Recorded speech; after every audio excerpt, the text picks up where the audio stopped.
চাচা কেমন আছেন? আলহামদুলিল্লাহ ভালো আছি। ভালো আছেন না? জি ভালো। তো চাচা, বর্তমান তো সরকার ছাড়াই দেশ চলতেছে। হ্যাঁ। আপনি কোন সরকারকে প্রাধান্য দেবেন যে এই সরকার আসলে ভালো হইতো? সরকার ডক্টর ইউনূস তো উনি এখন অন্তর্বর্তীকালীন সরকার, তো ওনার হাতে সবকিছু আছে, ভালো চালাইতেছে।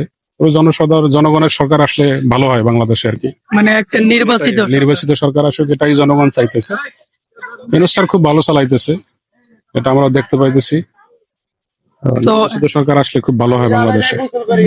তো আপনার বাংলাদেশের দল তো প্রধানলি দুইটা, তো সেক্ষেত্রে কোনটা আসলে মনে হয় যে এটা আসলে ভালো হইতো?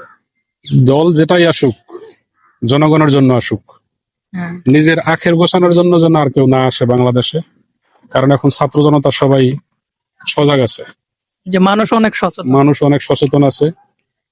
আগের মতো অরাজকতা দেশের জন্য আর না হয়, যেই আসুক দেশ জন্য ভালো চলে, জনগণের সরকার জন্য হয় সে। জি, এইটাই। ধন্যবাদ।